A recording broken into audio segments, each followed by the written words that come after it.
Hello, hello, everybody.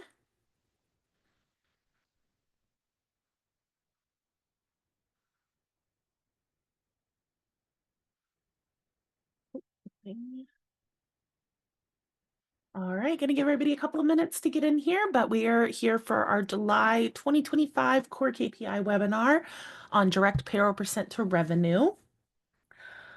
For those of you who have been coming for a while, really kind of funny thing, but you guys know that the tornado siren test happens at the same time of this call every month. So they're going off in the background right now.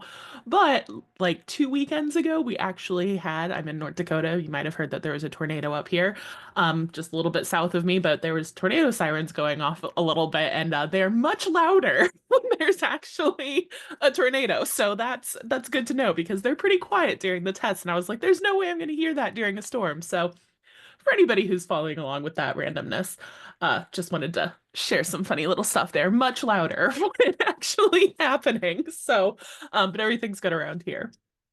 Anyways, so yeah, it looks like we've got a couple of people still coming in. I'll give about 30 more seconds or so to let people come on in, make sure that they're all here. As usual, we'll be using the Q&A as any sort of comments or questions and stuff that come up throughout the presentation. Um, I usually answer them as they come up, but occasionally I'll leave them to the end during the Q&A section. But other than that, we'll go ahead and get started here in just a couple of seconds. Okay. Still seeing a couple of people popping in, so I'll give it just a little bit longer.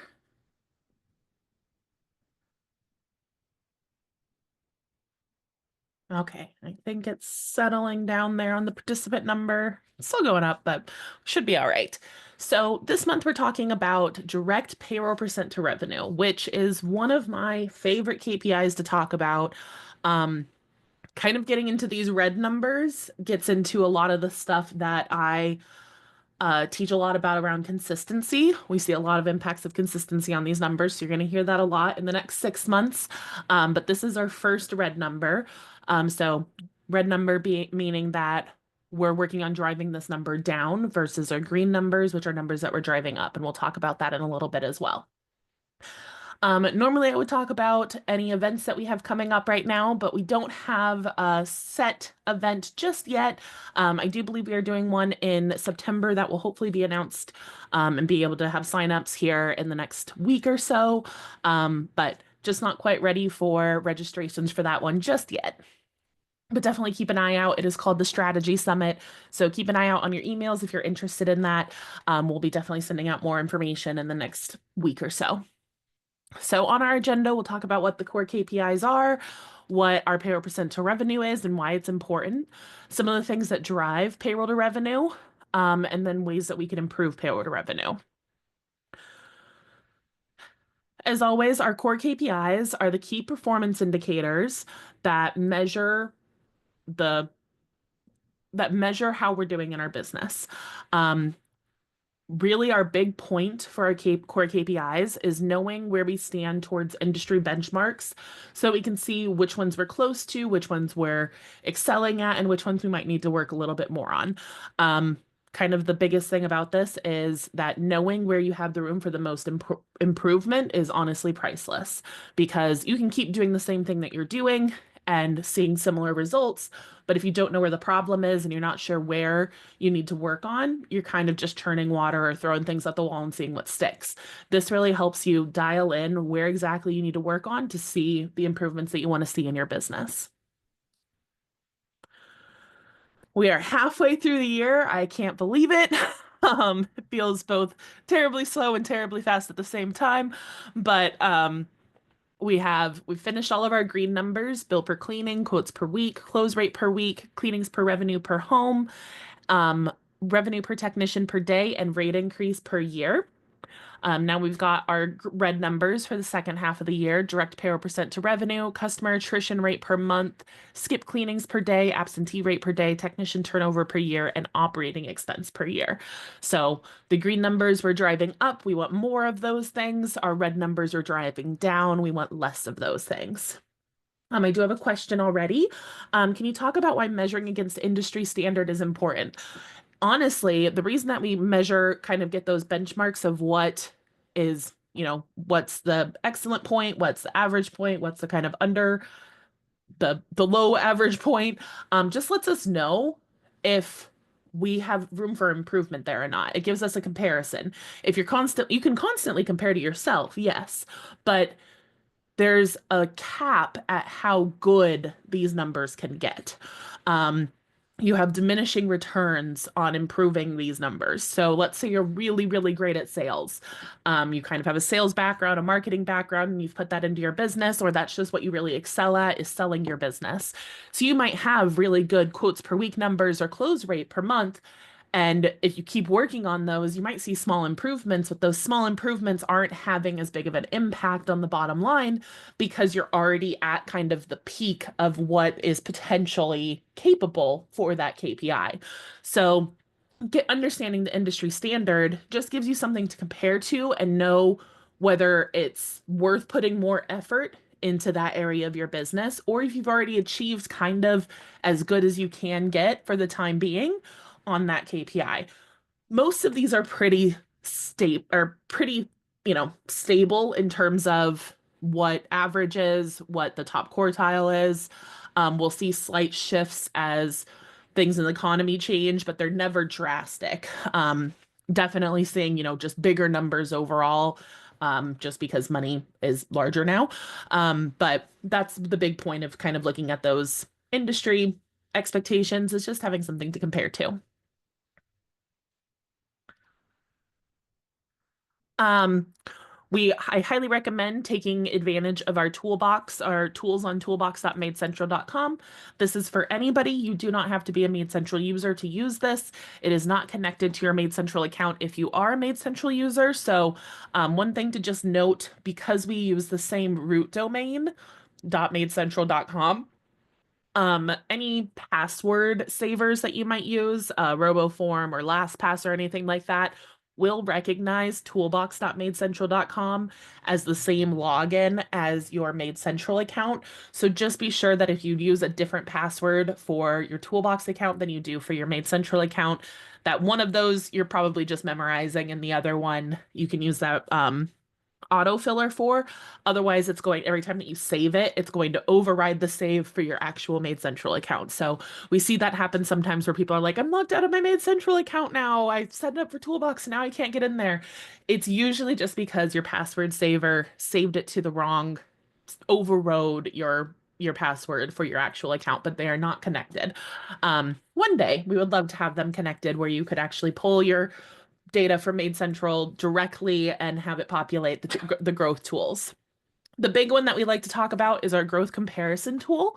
That is the one where you plug in all the core KPIs and get a projection for the next 1 to 10 years. That is really helpful to know, especially with knowing the benchmarks and knowing where the industry is at.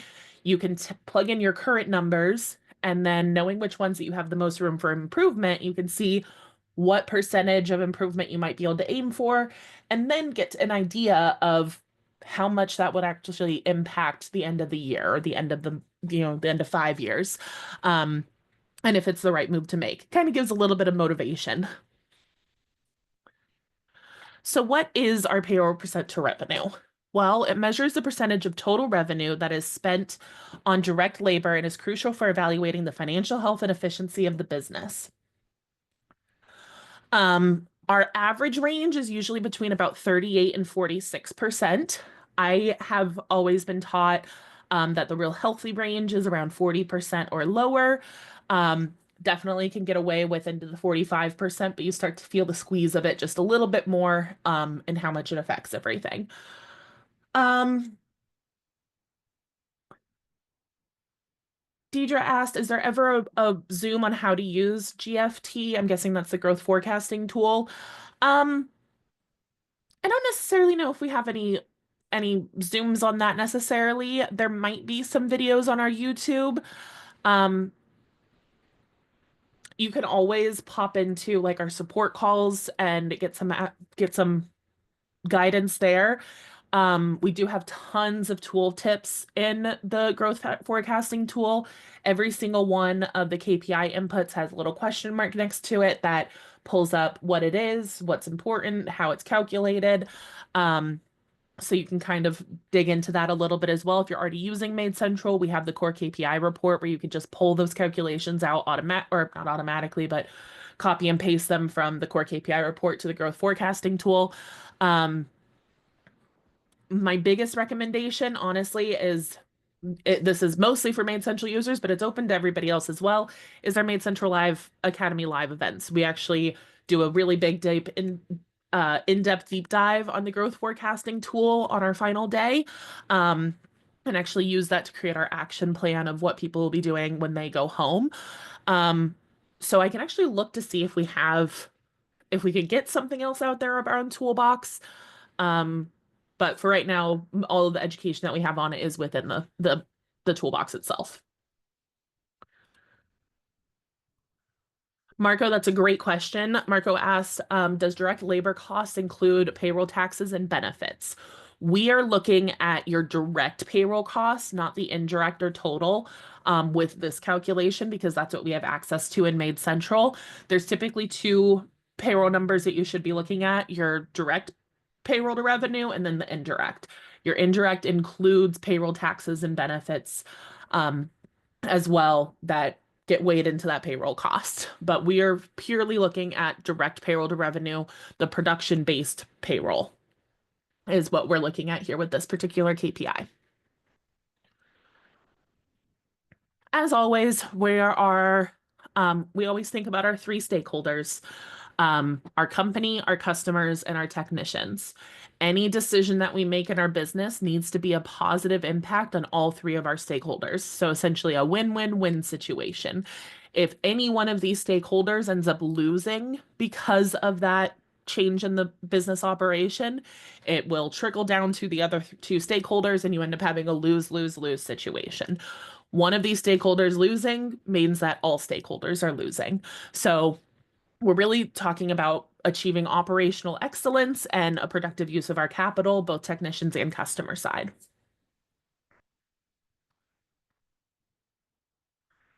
So what is the importance of payroll to revenue?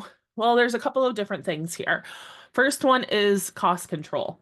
It is the largest expense that we have, so it needs to be managed effectively. Profitability. Again, this is the largest expense that we have, so it directly impacts the profitability. So if we're too high on our payroll percent to revenue, our profitability is definitely going to be negatively impacted by that.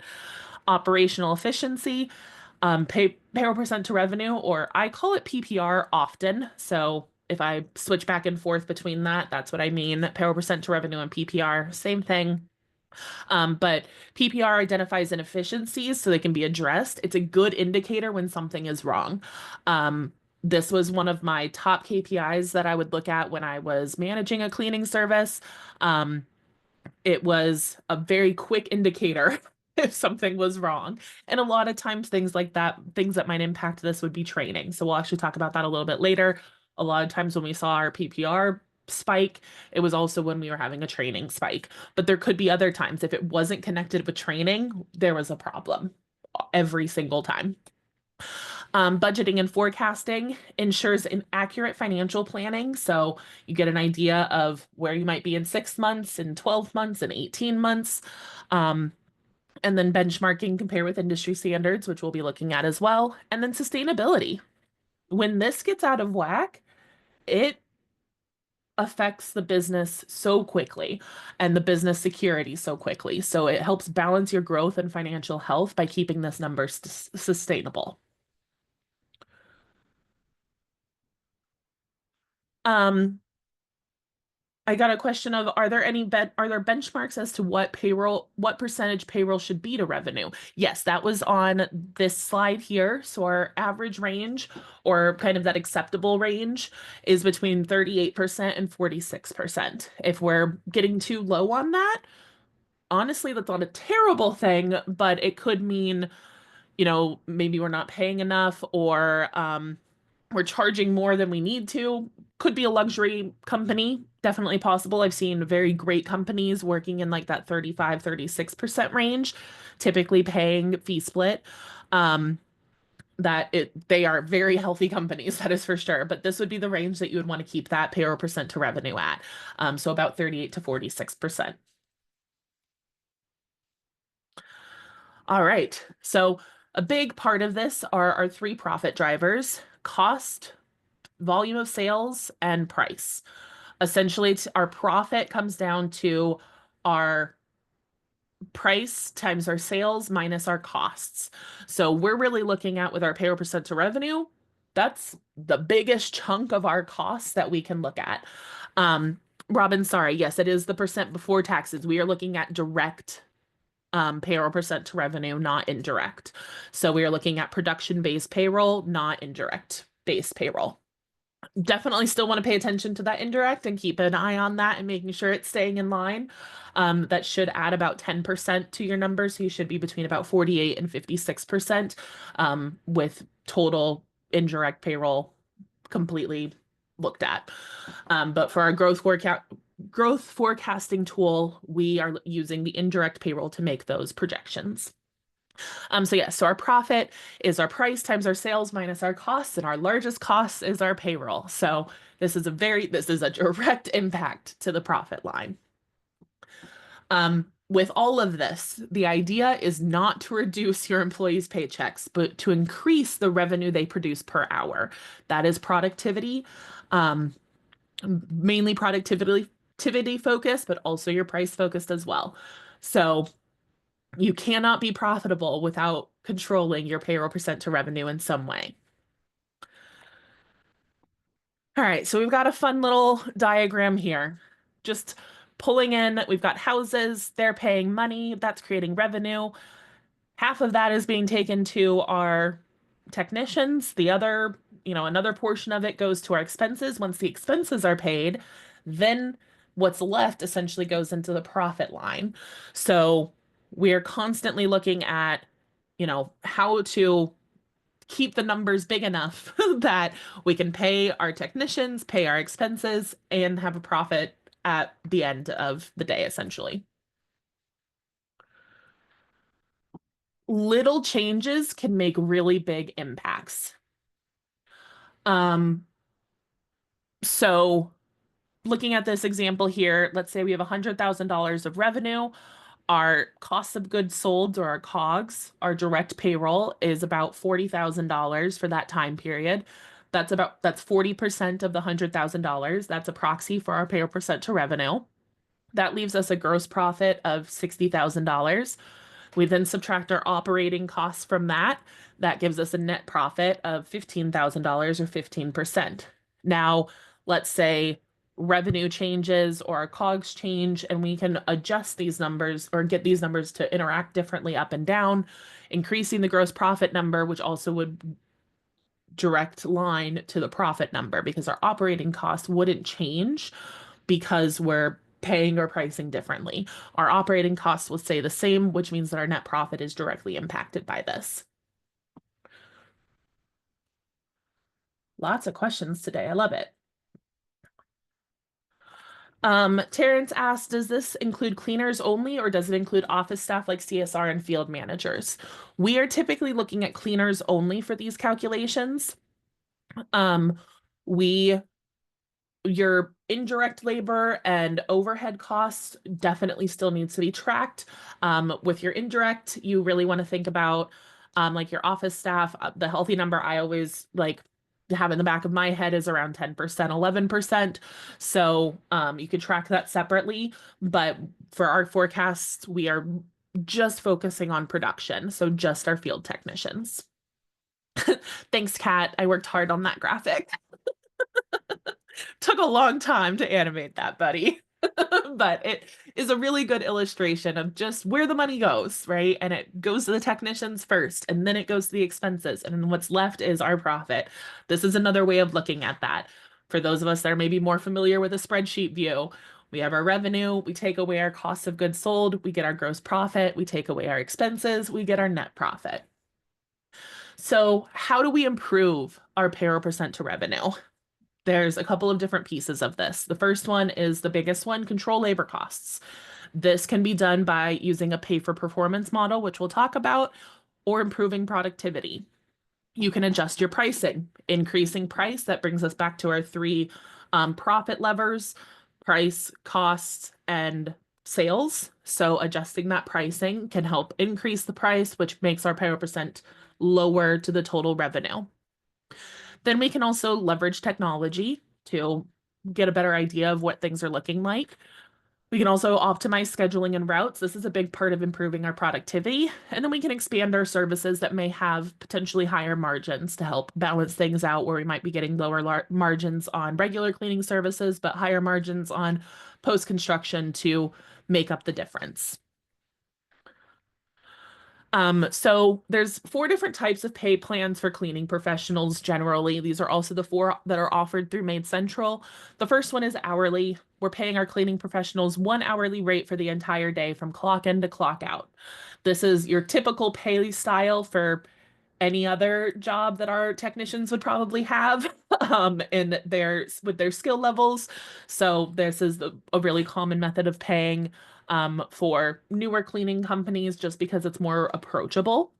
The next level we kind of see is split hourly. This means that you're paying a higher hourly rate while cleaning, while they're cleaning, so while they're in home, and then a lower hourly rate between homes, usually like minimum wage for their drive time and office time. The next 2 options are our pay for performance models. So we've got fee split, very commonly referred to as commission. That's paying the cleaning professionals a percentage of the revenue they generate from each home. So it's a fixed rate each clean that they complete, or a fixed amount for each clean. So even if they go over or under on the job, your payroll cost is the same. Allowed hours, or also called job ticket hour, is another method of pay for performance. This pays the cleaning professionals an hourly rate applied to the estimated number of hours or the allowed hours to clean the home. So if the home is scheduled for 3 hours and their hourly rate is $15 an hour, they're making $45 for that clean, whether they took 2.5 hours on that clean or whether they took 4 hours on that clean. Got a question on this one from Connie. What are typical commission rates for captains and team members? Again, definitely dependent on how much you're charging. And then that healthy range is around that 40%. So whether you're paying your regular team members 40% or 39% and your captains 42%, we want that average to be around 40%. That's a really healthy place to be. Probably no higher than the 45%. Once we start getting higher than that, we feel it. It hurts. It hurts the business. We feel like we're kind of drowning. We're not getting very far. So around 40% is what I see for paying commission. Some I'll see paying like 35% plus bonuses to get kind of around that 40%, or even it's not directly related to payroll costs. I mean, it kind of is, but paying mileage as well with that, where they might be paying 36% for in-home and then paying mileage on top of that. So the last 2 that I'm talking about here are the pay for performance methods. So what these pretty much mean is that it encourages cleaning professionals to meet the scope of work as quickly as possible, helping save more time and allowing them to clean more homes and generate more revenue daily. Fee split is just that percent of revenue, and allowed hours is a dollar amount per job, based on the hours that the job is scheduled for. I don't have a preference between either one of these. People ask me all the time, well, which one should I go with? What do you like? And my advice is always whatever you feel more comfortable explaining to technicians. Because if your technicians do not feel comfortable or knowledgeable about the way that they are being paid, because as I mentioned, they have probably always been paid hourly in their entire careers. So being paid fee split or allowed hours is very new, involves a little bit more math. It's a different concept. So whichever one you are more comfortable explaining and keeping people feeling knowledgeable about how they're being paid, that's the one that you should go with. So me personally, I've experienced paying fee split it was really hard for me to explain. I'm a math person and I had a hard time explaining it because it just didn't quite register in my head the best way to connect it for them. So if I would go back and do it again, I would try allowed hours because it does give me that pay for performance benefit of encouraging technicians to take better control of their time in a way that hourly does not. But I would also feel more comfortable in the way that I can explain it to technicians in a way that they feel comfortable with it. Doesn't mean it's a better method. It just means that that's what I'm comfortable explaining because I think I can make the connection dots a little easier. But some people I know have been doing fee split for forever so unbelievably successfully because they found a way to really connect it to the technicians and get them to understand how they're being paid. A couple of things to note this. Um, you need to calculate pay on each home and add up the pay for the pay period. Minimum wage and overtime rules still apply to these payment methods.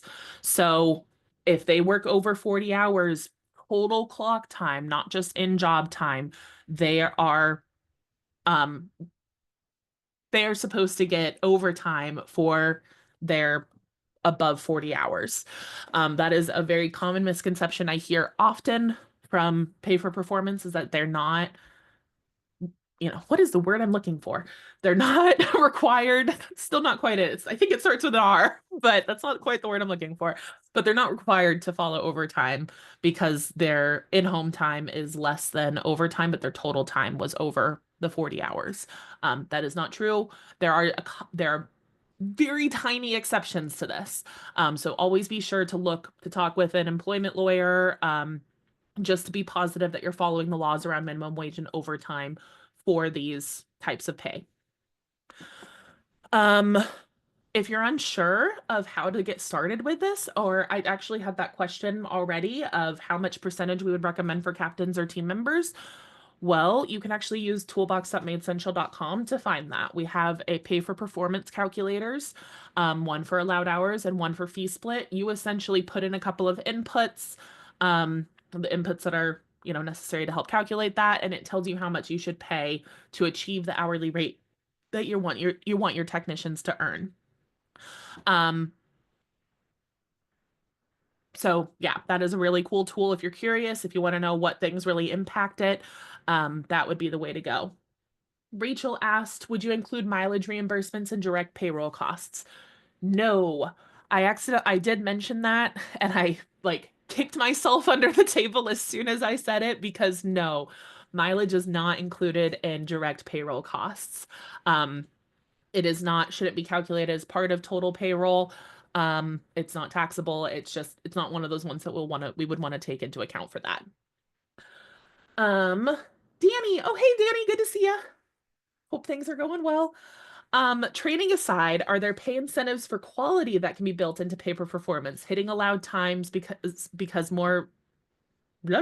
hitting allowed times becomes, I'm thinking this might be the word that was supposed to be there, more visible or focused by the text with these models. Yes, that is a very good point, and this is actually a great time to make this point. There is a balancing act for all of these pay types. So let me go back to these 4 pay types. So I actually lumped together hourly and split hourly, and then lumped together our pay for performance of fee split and allowed hours. So for hourly, we usually see the thing that you really have to pay attention to when paying hourly is their productivity. How much time are they spending in home in comparison to how long the home is scheduled for? That's the thing that you really need to keep a hold on, have some sort of incentive model around it or employment requirements around productivity to make sure that they're not squeezing the clock for more than they need to. I don't believe that most people are malicious to actually do that, but we do have the couple of bad eggs that do that. So that is the thing that you really need to watch when paying hourly or split hourly is your productivity. For pay for performance, the encouragement is productivity, but the side that could be neglected is your quality. Now, the reason that I really love pay for performance is because generally the most obvious part that your technicians are going to pay attention to is their quality. At least good technicians, right? The technicians that we want to keep around, the thing that they are most easily recognize as their job It's the quality of the work that they provide. So we don't have to watch quality quite as much, but we still absolutely need to watch it. If they are running through houses too fast and their quality is suffering for it, there needs to be some system in place to catch that poor quality, retrain, get them back up to track on quality, and be able to continue on. So for hourly, you want to watch productivity. For fee splitter or allowed hours, you really want to watch quality. So one method that I see more frequently now than I ever have is allocating like a bonus structure around quality, attendance, maybe even productivity. We actually can do those in MaidCentral using the incentive pay models. But what you could do is say that your base pay is 35%, but you can earn an additional 3%, 2%, or whatever. If your quality score is above, is meeting expectations, your attendance is meeting expectations, yada, yada, yada. And then we can do those calculations for you. That's usually what I would see to help make sure that the technicians are also paying attention to all the pieces that are important for their job. Couple more questions here. Terrence asked on allowed hours, how do owners handle pay if a team exceeds the allowed hours for a home? It's exactly like fee split. Um, so if they go over on the house, let's say the house is budgeted for 3 hours, their allowed hours pay is at $15 an hour. They would make $45 on that home, whether they spent 4 hours at that home or whether they spent 2 hours at that home. Now, of course, you still want to be monitoring actual times versus allowed times to make sure that there aren't any increases or decreases that need to be happening. If somebody's paying more than $90 an hour, we might need to reduce their bill. We don't often do that. That's not usually the direction we like to go.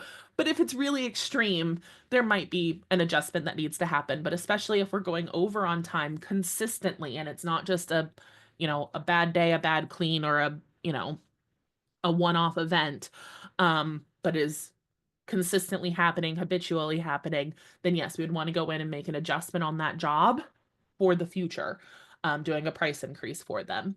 But on a one-off, over under, that's up to the technician unless there is something that should have changed the scope of work and therefore the price and time of the job.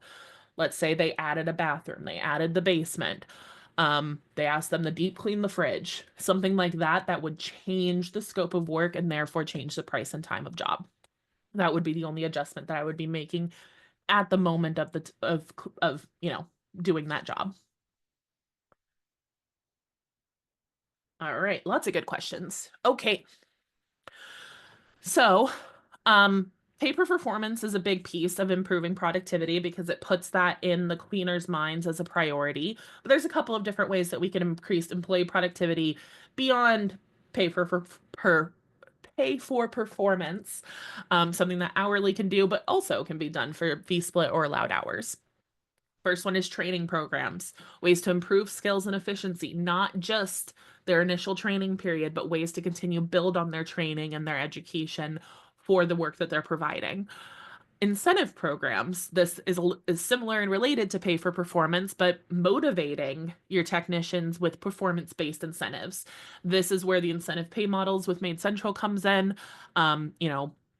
Adding allowed hours or percentages or just flat rate bonuses around quality score, attendance, efficiency, productivity, any of those KPIs that your technicians are responsible for can be turned into an incentive program to make it connect to the technicians of why it's important. Prioritize consistency. Like I mentioned, I'm going to be talking consistency pretty much at every single one of these webinars for the rest of the year. They are all impacted by consistency. So prioritize that consistency, ensuring, consistency and efficiency, standardized procedures, site-specific scopes of work. I'm just going to do a quick run through of why consistency is so big for improving productivity. There's a couple of pieces here. First one, when the same technician goes to the same home every time, they get an idea of what that home needs to get to clean every time. An example I have from a personal experience is When I was cleaning a home, there was a large burn stain on the counter, and I spent probably an extra 15-20 minutes the first time that I cleaned that home, seeing if I could get it up, if I could throw everything I had at it and see if I could get it up. The next time I went to that house, I did not spend 15 to 20 minutes on that burn stain because I knew I wasn't going to get it up, and I continued cleaning as I normally would. Whereas every new person that goes to that house, unless it's added to the notes, will probably attempt the same thing, spending an extra 15 to 20 minutes trying to clean a burn stain that isn't going to come up. So we help reduce those unexpected situations because everything's a lot more expected. So they're faster in homes just by being there more often. They end up you end up building a better relationship with the customer. They're less likely to cancel when they have a consistent cleaning technician. And your technician is also more likely to receive higher tips from a consistent customer because they've built that relationship with them. In addition to that, this also helps benefit quality.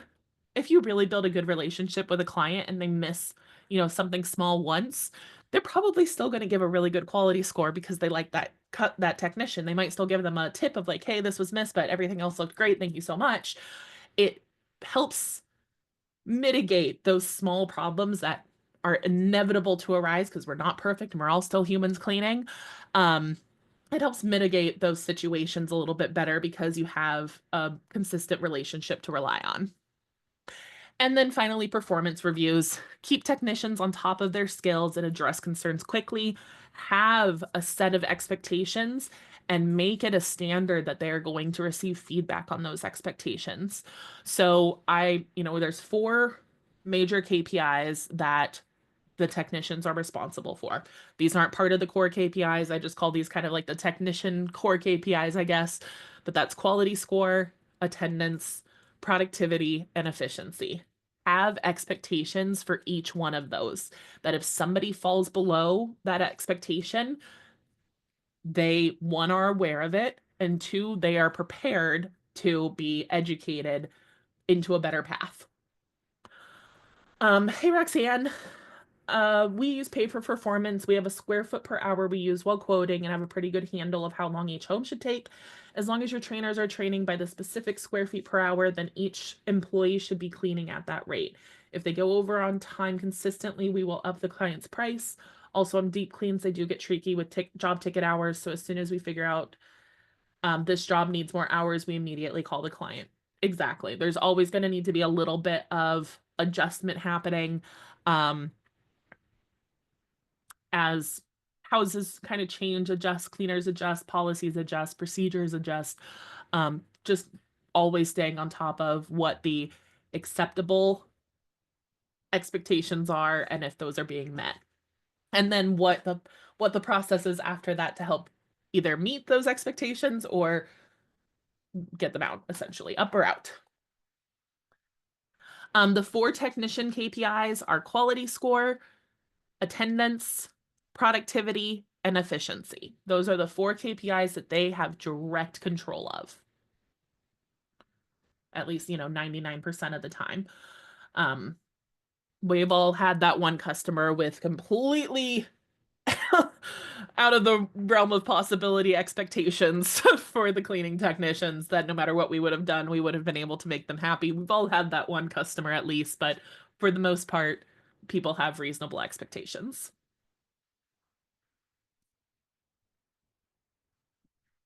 All right. So our last 2 pieces here, I think maybe there's more. We'll find out. Next one is leveraging technology. Having a centralized customer data source, somewhere that stores all customer information in a single accessible database, track customer interactions, preferences, and service history for personalized service. If you're using MaidCentral, you got this down. If you're not on MaidCentral yet, you want to try to have something to help track these things. One piece that we did recent release on this was on our last release, was the ability to use Zapier or something like that to port in emails, phone calls, transcripts, maybe even external text messages if you're using multiple text messaging platforms into the notes section of the customer profile in MaidCentral so you can have all communication in one place. I've been seeing a couple of people already putting this into practice and it's really cool. So very excited about that release. Next thing for, leveraging technology is efficient scheduling, using a CRM tool to schedule appointments, assign jobs to cleaners, and manage calendars. Just some place that you can have everything in once. Again, if you're using MaidCentral, we've got that covered. Other tools that you might see for this are even just like a Google Calendar, but something to really keep things organized. Help optimize schedules based on cleaner availability and customer location to reduce travel time. I'll talk about that in the next slide with efficient scheduling. Customer feedback, collect and analyze customer feedback to improve service quality, implement surveys and feedback forms that can be automatically sent post-service. This is huge. I have, one of the really cool things about this type of work is the amount of positive feedback that you're able to receive when when instituting a feedback process. So I think it's really cool for our technicians to be able to get that almost constant stream of positive feedback. There are the occasional critical feedbacks that come in, but I always say feedback is a gift. That's something that a mentor of mine always said, and that just stuck with me. That's just feedback is a gift, whether it's good or bad, it is a gift that we would not have received otherwise, and it's something that we can act upon either direction. And then also have performance tracking in your CRM as well, monitoring cleaner performance, including job completion times and customer satisfaction ratings. Use data to identify top performers and the performers that maybe need some improvement. But having all of this in one system, being able to track both the customers and the technicians and knowing who's doing well and who's not, that's really helpful. Efficient scheduling. So couple of different pieces of this. Your scheduling software can definitely be helpful here. Use advanced scheduling software to automate recurring customers and optimize schedules. We do have our schedule optimization available in MaidCentral, where you can use the schedule efficiency map to see if there's any optimized routes for existing routes. One thing that's really hard in our industry and something that we struggle with when using technologies not meant for the cleaning industry is that not the best answer is not always the two houses closest together. Yes, that is the goal for sure. We want to try to have all those close houses on the same routes as much as possible. But if that means negatively impacting your consistency potential, you're actually shooting yourself in the foot for small gains. That is small games for long-time problems, long-term problems. So short-term games, long-term problems is what that does, is if every day you are coming together and just throwing your army of houses or your, plethora of houses and army of cleaners together, you're not setting yourself up for the best margins that you can. I've seen a couple of companies do this successfully, but I find that to be more rare than the norm. So some of the other softwares available will just recommend based off of location and not off of, who have they been seeing the most? What is their quality like? What are their needs? We're in a much more personal situation than land care. I wanted to say landscaping and lawn care at the same time. So land care, that land care can do. So look, I said it again, that landscaping can do. For landscaping products, they can say, okay, we just want our yard clean. They're not coming into our home, into our personal spaces. It's not as important to have the same person as it is for cleaning services. Consider software that offers features like drag and drop calendar management and automated scheduling suggestions or notifications. Real-time adjustments, make real-time adjustments to schedules based on last-minute cancellations or urgent job requests, ensure flexibility to accommodate customer needs without overburdening the staff. So have good plans in place to take care of last-minute cancellations or call-outs. What is our process? If we have 3 too many jobs on the day that our team can comfortably clean, how do we take care of those 3 jobs? Do they get moved to another day? What's our process for communicating that? This is all big for customer attrition, which I think is next month's topic. but this also helps impact our payroll percent to revenue, just by helping reduce the amount of during the day communication that's necessary. If you understand what I mean, it's like, just that constant, where do I go now? Who do I clean that? What do I do at this house? The any sort of last minute changes during the day usually end up being bigger than the actual job would have been just on its own. Capacity planning, just essentially planning schedules based on the availability and capacity of your cleaning staff. Avoid overbooking and ensure that each cleaner has a manageable workload. If that workload becomes unmanageable, you'll start to see your payroll percent to revenue slowly creep up. Especially if you're using hourly, but even potentially with pay for performance models, if they start hitting into that overtime, that has a huge impact of PPR. So we want to make sure that those workloads are manageable and we're not burning people out. And then workload balancing, distribute jobs evenly among staff to prevent burnout and maintain high quality service. Monitor workloads and make adjustments as necessary. My only big piece on this is particularly for your extra fast employees. Find ways where they can help other technicians versus taking on a whole other home every day of the week. While they may have the potential of doing that sometimes, if they're doing that all the time and they're not asking for it, that can be really difficult. So just pay attention to those really fast technicians and just knowing that we're not overloading them too much. Making sure there's a conversation happening there. Hey, this is your workload for the last week. Do we feel good about that? Do we want more? Do we want less? Just making sure we're in a good balance for those high performing technicians. A couple of tips for route optimization, having some route planning tools using GPS and route planning software to create the most effective travel times, minimize travel time between jobs, reducing fuel costs and non-billable time. I had something on that. It'll come back to me. Next piece is geographic clustering. This is my big thing. If you've been on any of my master schedule calls or anything like that, home zoning, using home zones, zip codes, or even neighborhoods to cluster homes by location, and then color coding them. If you're interested on that, you can look at our master schedule video on our YouTube. Don't have the link readily available, but you should just be able to search for master schedule MaidCentral on YouTube, and it should be the first option that comes up. I do a good little in-depth piece onto the home zoning and why having a good color-coded system for this makes a lot of sense and actually gives you really amazing results, particularly on your sales side. So they don't have to be an expert on your service area. They just have to know how colors interact with each other. This helps increase the number of jobs completed per day by reducing the time spent traveling.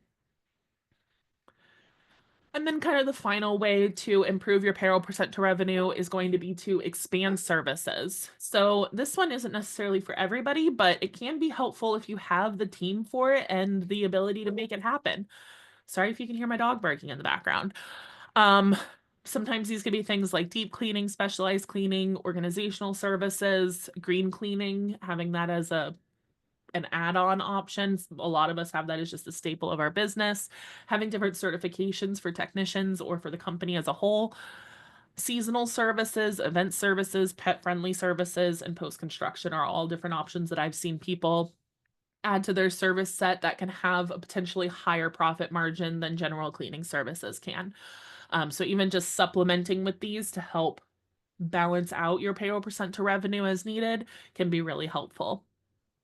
And always for deep cleaning, make sure you're charging enough for those jobs. Those ones are the unpredictable demons of our industry. So make sure that you have a good system around those to keep the price on those in a good place. All right, wrapping up here just a little bit. So some of the MaidCentral activities that directly drive payroll percent to revenue are going to be our rate increases or adjustments. Doing those regularly. Our best practice is to do them monthly for everybody who has not had an increase for a year. So instead of doing one giant annual increase for everybody, that tends to come with its own number of cancellations, spreading that out throughout the year and doing 12 smaller annual increases. So every customer is still only receiving one increase per year, but they're not all getting it at the same time. This really helps reduce the time that it takes to do increases, reduces the impact of those cancellations, and really gives us a little bit more time to have some individual communication with customers if they have an issue with their rate increase. If you're just getting bombarded with people mad at their rate increase, you may not be approaching those conversations as positively as you could be if there were only a couple of them at a time. Using bulk additional pay for extra admin fees, credit card fees, or even just travel fees, things like that, that just can help boost that revenue number and reduce the payroll percent to revenue. Incentive pay models, using those for pay for performance, or I think a common one is the empowered pay system. You can use the incentive pay models for those. Utilizing the schedule efficiency map to see if there's any route optimizations available for your existing routes. And with our schedule efficiency map, we're looking at the jobs that are already scheduled on that team because we're really focusing on customer to technician consistency. So if we're able to keep that customer with that technician, but in a more efficient spot, that's the goal. If we're constantly moving things for efficiency, we're actually reducing productivity and reducing overall satisfaction. So there might be a short-term gain of, yes, we were more efficient on that day, but there's going to be long-term effects of now that customers had a different person every single time. The quality has not been consistent because there's been a different person every time. Those things are just more likely to happen when you have an inconsistent schedule. Oh, I had bulk. I said bulk rate modifications for bulk additional pay. I know how to read. But bulk additional pay can also be something to use here. This would be something for like the bonus programs or systems that you can implement to incentivize your technicians to be more productive or pay more attention to their KPIs. And then finally, just consistency. Staying on top of your consistency, utilizing the consistency report to see if there's any trends among teams or times of day, days of week, anything like that. And having rules in place for why houses can move off of their regular technician and when that's acceptable. Finally, this is our growth forecasting tool. So if we do have any questions on this, now would be the time to ask. We have about 8 minutes left, so I do have some time to answer some questions if we do have anything around how to use this. But essentially, we've got our 12 core KPIs, our 6 green ones, our 6 red ones, and then we do have 3, we like to call them constants, but really these are just, the effects of your core KPIs. We have the improvement boxes on these because occasionally these can be, really I would only use it as on the technicians hired per month. I've been meaning for them to ask for them to remove these two because that's not how this works. You impact your starting home count by reducing your customer attrition or increasing your sales, not by just increasing your home count. That's not how this works. Same thing with your full-time technicians. We impact this number by reducing technician turnover or increasing our technicians hired per month. So these are just impacts of these other numbers. But each one of these has a little info blurb on them. This is just a screenshot, so I'm not able to actually show you what they say, but each one will show you calculation, why it's important. We've got our current plan calculation over here, what these numbers mean in terms of results. And then I have a little example here that if we improved our payroll percent to revenue at 46% by 10% to 41.82%, our overall revenue is not changing here.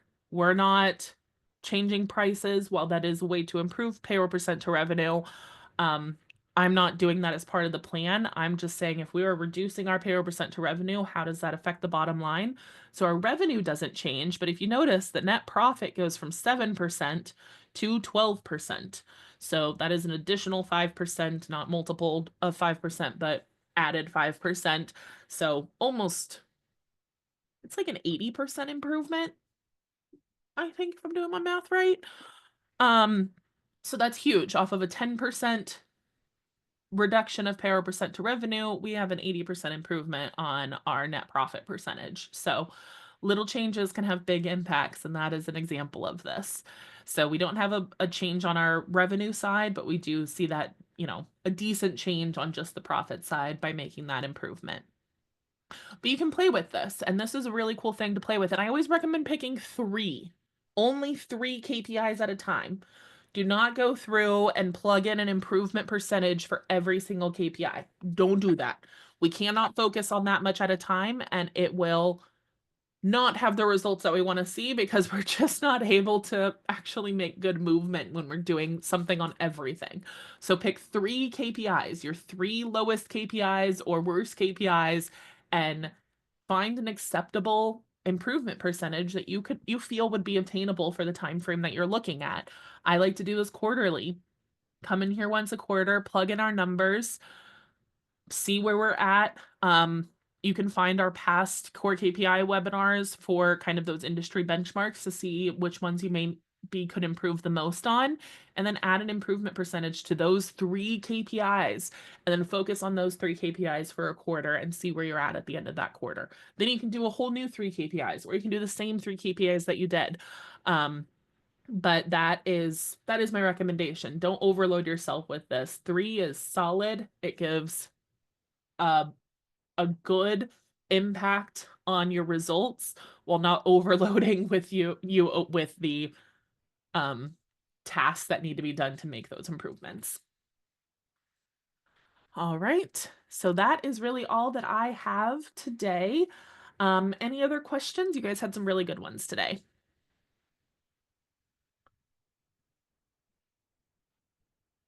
All righty. Well, then I will go ahead and call it here. I'm not seeing anything in there. Oh, Rachel has a question. Just kidding. I'll wait for that one to pop up. But thank you guys for coming. This is one of my favorite ones to talk on. My next favorite is cancellations or customer attrition rate. So I believe that's next month, but don't quote me on it. I guess I could scroll back and see where it is.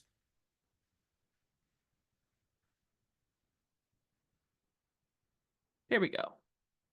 Yes, customer attrition rate is next, which is my pride and joy to talk about because it's all about consistency. And that is everything that I have. Rachel asked, what is industry standard for all over profit? That is tough. We don't, one, that relies heavily on self-reporting for us currently because we don't have access at MaidCentral to those numbers to be able to get kind of a user base average. I have heard numbers between like 10% and 22%. Probably, I feel like in my head, I have like a goal around 15% for that net profit. But I could not tell you where that came from. That's just what's kind of in my head from over the years, but that range is really hard to dial in of what that industry standard is. There is a healthy line. I would say the healthy line is about 15%. That if you're not really meeting that 15%, you're feeling it. It's feeling more like a struggle. You're not able to put as much into the business to see that growth. So yeah, that's just my take on that one. Danny, is there a place where you share all the industry standard KPIs that we can see? Not currently. It does take us a bit of manipulation to get those numbers accurately, which just means that we only do those a couple of times a year. We have talked about making that like a public source, but that just isn't in the process right now. For right now, that information would be saved in the core KPI webinars. I would say probably in the next 3 to 6 months, we'll have something public on those numbers somewhere. It's just a matter of how we want to present it and how often we want to get into that cadence. But right now, it's just in the webinars. All right. And also, well, wait, if you also, anybody who came to an MCA Live Academy event, you should have access to our downloads folder. We update that whenever we do a live event and we do have a presentation in there that has those benchmarks. We might be able to share that when we do that presentation more regularly, but for right now, we just don't have plans for it. All right. But that takes us to the top of the hour. Thank you all for the wonderful feedback. It was great to see everybody. Love the questions. This was a very interactive webinar, so I appreciate that. If you guys have any other questions, feel free to email us at mail@maidcentral.com if I can get to it. There we go. Mail@maidcentral.com, where you can see any of our upcoming events like the Strategy Summit once we're feeling ready to announce that officially, at maidcentral.com/events. Otherwise, you can find all the tools that you need at Toolbox. We'll see y'all next time. Have a good month.